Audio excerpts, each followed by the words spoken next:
Hey everybody, today I'm going to be reviewing Talk to Me. This was directed by Danny and Michael Philippou. I had never heard of these guys before I saw this movie, and that's because they are two Australian YouTubers who are quite successful, and they've been doing it, I guess, for, like 10 years. And this being their first feature, it's really exciting just because it's gained so much buzz on the festival circuit, and I see this movie as a similar revelation like Barbarian was last year. That movie was also a very impromptu viewing from me and a review, actually, but yeah, it just struck a major chord with me. It reminded me of why I love horror movies. But I have to say, I think Talk to Me is better than Barbarian. I think it certainly carries things through all the way into the third act in a way that is a lot more successful by my standards, and I think it's just more engaging on an emotional level. But these boys really feel it. They like to get in there and roll up their sleeves, get their hands dirty, and what a revelation it is to see a movie that feels finally like it has real intent behind it from the beginning to the very end, some grit and some real gutsiness. I'd have to think about it, but this is honestly, I think, one of the more exciting horror films I have seen since maybe It Follows in 2015.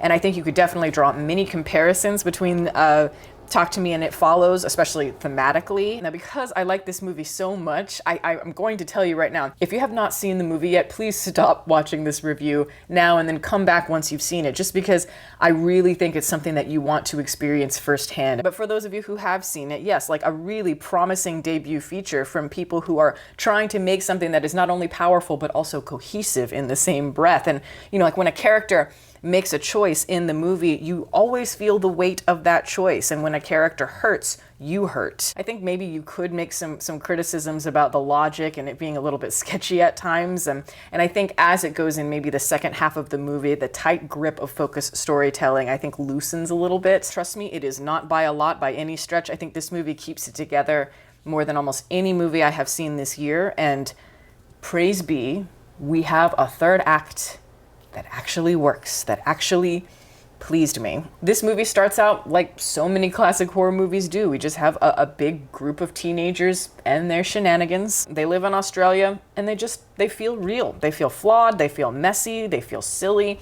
The attempt at trying to find kind of like extemporaneous moments that maybe you can relate to, really do feel real. A lot of times I see in movies it feels forced. Here, I bought it completely. There is kind of like a late 1980s, early 1990s to mid 1990s American horror era charm to this movie that feels very nostalgic, but as we will see in the movie, like the movie is very much framed within the current social media landscape. I have to admit that is where I started to kind of worry early on in the movie, is when I could just see how much of the movie was going to kind of revolve around the themes of social media. I worried that it was going to become another academic study on social behavioral norms, a lot like a lot of recent A24 horror movies that we've seen. I think of a movie like Bodies, Bodies, Bodies that I think came out last year as an example, and it was fun for a laugh, it was entertaining, but it does again feel like an academic thesis at the end of the day, and its conceits really wear thin early on, and there's not much else to kind of break the fall there. And certainly this movie has elements of that movie in it for sure. It has a lot of elements of different A24 movies from the past, but I think what I love about this one in particular that sets it apart from those is how the social media angle of this movie does not stay in that same kind of predictable analytical place that it always does, but it actually starts to materialize within the narrative in a satisfying way. And it's maybe not particularly cerebral, it's more about the disconnect, the desperation to feel something real. That's the motivation of our main character here, Mia. And these ideas are going to grow into something that always has stakes for the characters. And that is also something that really feels very satisfying for me. In the opening of this film, we have all of these teens that are messing around with forces beyond their control. What else is new? They're doing all these spooky rituals where they're conjuring spirits from the dead through possession, but it's all framed through the eyes of Gen Z, which is obviously very different than it might have been, in like the 70s with The Exorcist or something. The mystique of those particular archetypes aren't the same today just because nothing is shocking these days. So you have to find new ways of making that fresh. So what do? When these possessions are happening, they take out their phones, they're recording each other, for social media and whatever. And each time they have a possession, they want more. They want to go harder, like chasing a high. They have their eyes go black, like, dilated pupils. And so yes, it is a very blatant metaphor for drug use mainly, this particular horror here. And of course the social media culture of recording maybe like psychedelic trips and such. It reminds me, yeah, like a lot of when I was in college and you know how we would record each other's DMT trips. And Mia, the main character, is somebody who feels the need to chase these highs maybe more than any of the main characters in her group. And she has her reasons for why she feels that way. She's feeling, at this point in her life, very, very alone in the world because she's 17 years old. Her mother has just died in a way that's very eerie for her because she's not sure whether it was suicide or not. And so that is just eating away at her at the present. And she feels like she has no family, even though she has a dad there. She just doesn't know how to face him at this point. She has her flaws. She has, you know, little moments of jealousy here and there. She's looking for some sort of meaning in her life, somebody to belong to. Her very good friend is dating her ex-boyfriend to make things a little bit juicier. So, you know, she sees them holding hands at a party and you know what? She's like, you know what? I will volunteer for this ritual. I want to do it. I want to be first. And again, it's just those little things, those little character things that are really great because we see why she's doing it. It makes sense why she is acting out here. And when the drug metaphor starts to become very visible to us early on, that's when I started to feel excited, but also, again, also still a little bit worried just because, I mean, I'm all about horror representing, you know, deeper psychological fears. I feel like they just go hand in hand and always have. And when it works really well, you get something amazing like It Follows as an example. And I do think that the drug metaphor is used pretty heavily in Talk to Me, maybe more heavily than almost any other thematic device in the entire movie. But again, it exists in a believable world. Thank God. And I think I liked the, you know, like the party scenes, the ritual scenes in this movie, because that's when you really start to get a sense of what these guys are about and kind of how they're presenting themselves kind of visually and cinematically. Now, do I think that these guys could sharpen their visual style? Absolutely. They could totally break it in more. And this is just a first feature here, we have to remember. But I really like what I am seeing here. I particularly like, you know, like the tilts of the cameras, like when you know, one of the kids is getting possessed and, you know, the way their heads go back and the camera goes right back with them in this way that's really like fast but controlled. It's just the jolting, unexpected nature of some of the moments in those scenes. And I love that a lot of the scenes in the movie, they take you in all sorts of directions. It's like you can go from a scene being very kind of like cute and endearing to really chaotic and almost as if it's improvised in a way. It might feel a little bit messy. And then it kind of starts to get a little bit sad. And then suddenly it can be like, holy fuck, brutal. And it's that frenzy of feelings that's just kind of getting jostled around in you that it gave me such a buzz from the beginning of the movie to the final frame. And it is a real credit to the performers here who I think are absolutely outstanding. Again, they play it all very real. They play it like real people, true to life, especially the lead actress here who's playing Mia.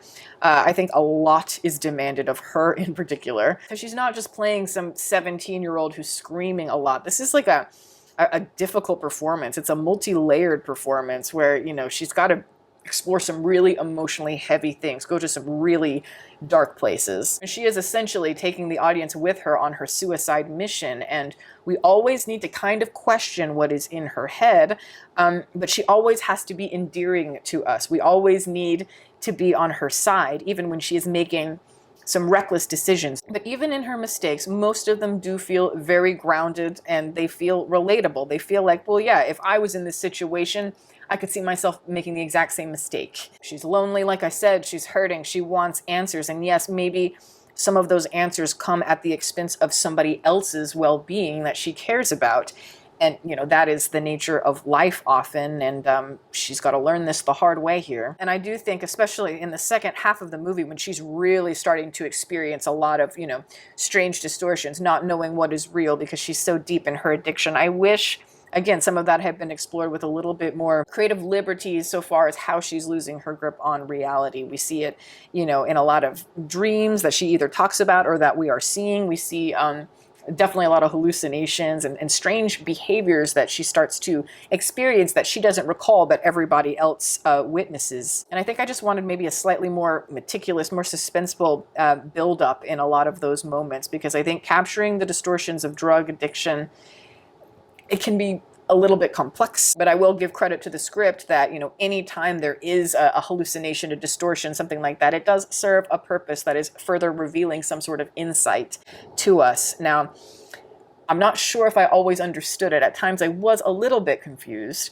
and I did kind of instantly when the movie was over, I'm like, okay, I'm going to go back and watch it over again because I'm sure it will all feel very clear to me. But I wish some things had felt a little bit less foggy, just a tad. And I kind of feel like once we get into the midsection of the movie, we get to a point where our main character is kind of crisscrossing motivations in a way that does feel just slightly muddled for me, because she is struggling with her guilt because she has, she needs to save her young friend, Riley, who, she put in harm's way and she did not mean to do it, but it happened. But then she also has the issue of her mother, being able to contact her dead mother and trying to find that closure there. All of these manipulative tactics that we're experiencing, once it all comes out in the wash, you realize it's all kind of funneling into the same idea, the basic idea that, yes, drugs do twist the world around you and they turn you against everything. They turn you against logic, reality, all the people that you love. And you find yourself chasing, a connection from the past or something that maybe never existed in the first place and certainly won't be able to exist now. So yeah, finding the shades within that through the bait tactics, I think, is what keeps the suspense compelling. But I have to say, I thought for the most part, I thought the third act really came together and I really liked it. And I don't want to talk too much about it because I know there are a few stragglers, people that have not seen the movie yet and they're watching this review. Shame on you. But yeah, man, the ending was an absolute banger. Just like a holy fuck. Like, I mean, seriously, like once the credits started rolling, I was like, oh my God, bone chilling and brutal. And I think, again, a lot of that terror comes from the fact that it's all relatable stuff that, people can understand, that is real for us all. The fear of being left alone at the end of it all, the fear of death, fear of the unknown. And this movie is very boldly serving all of that to you at the very end in a very clever, very, very painful, but like badass way. And I loved it. I really just had such a pep in my step after watching this movie. It satisfied me on so many different levels. And like I said, there are so many great A24 horror movies, and maybe this one isn't as aesthetically rich or cinematic as some of those. And yet this one was scratching itches that I felt were far more pressing for me, actually making the story the star and the characters come first, and then everything else comes out of that. It seems, again, like common sense, but we so rarely see it today where it actually comes together. I hope this is really going to excite people. I'm rooting for this movie. That's why I'm doing this review. I want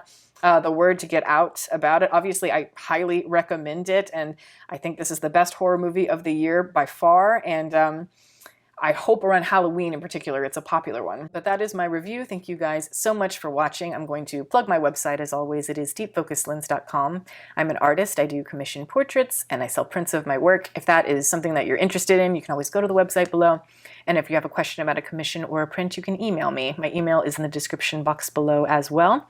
Also, I'd like to give a shout out to my patrons who are fantastic. Guys, thank you so much for your support. Welcome to all the new members. If you are interested in supporting, the link for that is below, as well as the rest of my social media information.